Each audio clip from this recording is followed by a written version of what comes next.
Welcome to the Crimson Engine. My name is 𝙎𝙬𝙄𝙄𝙄𝙀. Today we are talking a new configuration that I've got rigged to my C500 Mark II that I'm calling the MiniMax.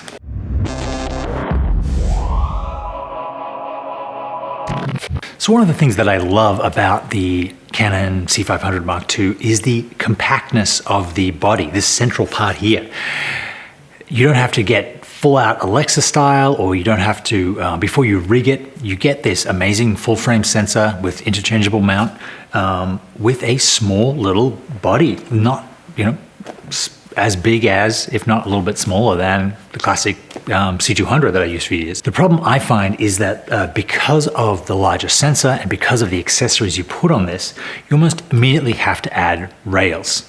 Now, I'm not against rails on principle, but it just means that you suddenly double the width of the camera, you increase the weight, you make it more top heavy. Now this is great if you wanted to shoot on shoulder rig. You need to do this if you're shooting on a shoulder rig because you can't just put one little thing if the handles will be up here. Even if you get the Canon expansion module for this, which straps on the back, you end up making the camera larger. So there is a weird little empty spot on the back of the Canon C500 where the expansion module screws in. And a couple of people have tried to make accessories for this. There is one called the full frame camera plate, which is something similar to this, but it didn't have any extra D-taps. You only get the extra D-tap that you put on a battery, which I wasn't a fan of. So I decided to make my own. Tilta now sell a $20 plate that goes on the back of those 4 screws, or the C500 Mark II, C300 Mark III. And then all I needed was a battery plate, and 𝙎𝙁𝙄𝙀 make one. It's about 120 bucks. I grabbed that. And then I suffered a small disappointment, which was that the tilde plate does not accept the screws of the 𝙎𝙁𝙄𝙀 battery plate. 𝙎𝙁𝙄 sell another accessory for $90, which is just a piece of metal with a belt strap to hook batteries and power stuff from your belt, I guess. So I just took the belt clip off, and you can screw the 𝙎𝙁𝙄 plate into that plate, and then screw that plate into the tilde plate, which screws into the camera.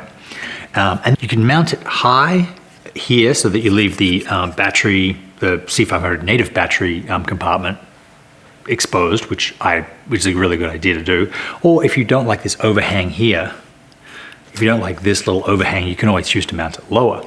But it attaches pretty firmly. Then you get a D-tap here, a D-tap on the other side, and then a D-tap on the battery itself. The way we rigged this camera for Devil's Fortune, and the way I use it a lot, is with a 𝙬𝙁𝙄𝙀, that's 1 D-tap, remote follow focus, 2 D-taps, external monitor, 3 D-taps. So I do need them, and if I want to power the camera as well off this battery, I would need 4 D-taps. What I've tended to do is use the internal battery for the camera, the BP90, which will power it for around half a day, and then use my other battery to run the accessories if I'm using 3 accessories. If I'm not, if I'm just using 2, then I'll use this to power the camera, have the internal battery as a backup, which can be really great if you can just keep shooting. If you run out of batteries, you have an extra couple of hours. Another thing I picked up was these nano batteries, $200 or $250 for what's essentially a BP90. It's 98 watt hours. It's much longer, but it also has its own D-tap. So if you're just running this with your external monitor, you can run it off just the 1 battery. But see, these 2 sort of sit flush here. So what I'll tend to do is use this to the main camera, which will get me through, like I said, if I'm shooting all day, it will get me through until lunch, and then a second one will get me through to the end of the day. And then I use the V-mount battery to power all the other accessories. And I usually go through about 3 of these in a day. Actually, on the film, we used the rails, we used a dummy non-powered V-mount holder, and then we placed a second single to double battery converter. This one's from Intelitech, which gave us 2 more DTAPs, and then 2 batteries, which gave us a DTAP each. So we got 4 DTAPs that way. This gives you 4 DTAPs with much less points of failure and much less complication. The one thing I haven't worked out yet is the best place to put the Teradek. Right now I've been putting it on this back handle, but kind of interferes with how you slide your hand in. The way I'm able to do the follow focus without the bottom rails is these top rail mounts. So you just have a short little carbon fiber kind of stubby rail here, which mounts onto the focus. And I could do a second one if I wanted a second one onto the iris to do iris pulls mid-shot, or just have control of the iris, I guess. It is a fun little package and much more conducive to shooting, run and gun, moving the camera around, putting the camera somewhere that it's going to get jolted like the back of a car or on the end of a crane. Had no issues at all so far powering it off this, and the whole solution being a couple $100, like $250, is a lot cheaper than that dedicated module from Canon, even though you don't get the extra 2 XLRs.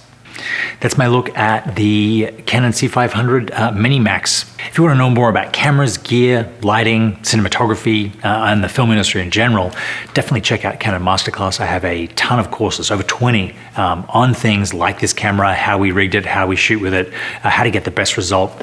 Everything from Canon Masterclasses, industry knowledge, cinematography, breakdowns, and projects like a kitchen commercial, car commercial, walk and talk, all from start to finish. Buy courses individually or stream the entire site for $14 a month.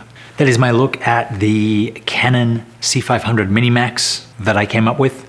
Thank you very much for watching. I will see you next time.